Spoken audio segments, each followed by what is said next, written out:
to the new false narrative, which is that the GoldBod is responsible for losses incurred by the Bank of Ghana under the domestic gold purchase program. Ladies and gentlemen, nothing could be further from the truth. First, nowhere in the under-referenced IMF reports is GoldBod accused by the IMF as having caused the losses reported to have been incurred by the Bank of Ghana under the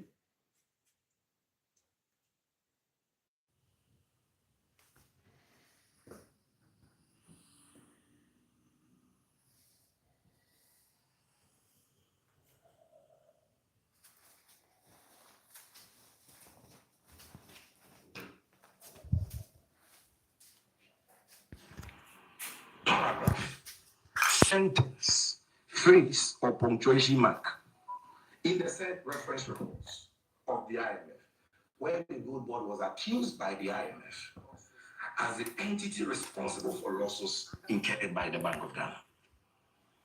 In summary, ladies and gentlemen, what the IMF report states is that Bank of Ghana incurred losses through the sale of gold to 25 loss of $1.7 billion was as a result of, I'm quoting the IMF verbatim, the scaling up of the domestic gold purchase program, not incompetence or mismanagement. According to the IMF, that loss was as a result of the scaling up, the expansion of the program. The IMF also stated that these accounting losses partly reflect valuation effects. In particularizing what the IMF considers to be components of this loss, the IMF listed three things, which included fees paid to the GoldBod under the domestic gold purchase program.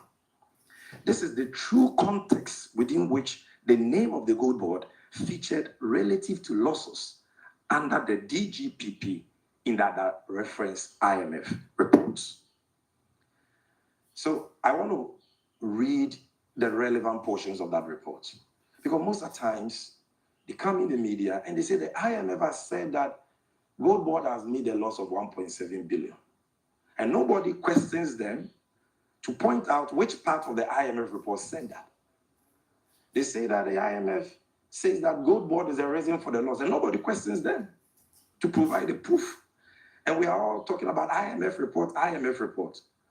The fact checkers must get to work. What does this IMF report say? Now, let's first of all start with the seat review on the ECF, that report published by the IMF just a few weeks ago.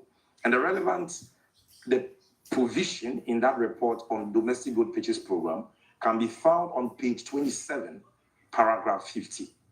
This is what the IMF said. The domestic gold purchase program weighed on the financial sustainability of the BOG.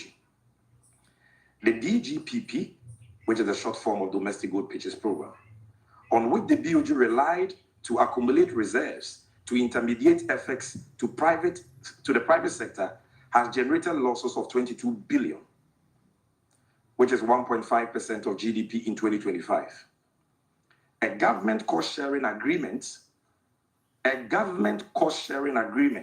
at end 2025 involving the transfer of bonds with a par value of 5 billion cedis in March 2026 resulted in the breach of the ceiling on BOG claims on the central government and public entities at the end of December 2025 and end March 2026. In July 2026, the BOG GoldBod and the government signed a memorandum of understanding formalizing the transfer of the domestic gold purchase program activities from the BOG to GoldBod and eliminating related BOG quasi-fiscal risk. An external auditing firm is conducting a special audit of the domestic gold purchase program from its inception, and the inception is 2021, whose results should be available in 2026 Q3. Domestic gold purchase program related losses coupled with high cost of OP market operations and exchange rate valuation losses resulting from CD appreciation worsened the BOG's negative equity position to 6.7% of GDP. This is all they said about domestic good purchase program. Nowhere in this report is GoldBod accused as having caused any loss incurred by Bank of Ghana. The second and last is the IMF report on selected issues, which was published on the 4th of August. Paragraph 13 of that report speaks about the domestic good purchase program. And that is what it says. DGPP operations have generated significant losses for BOG. Losses in 2024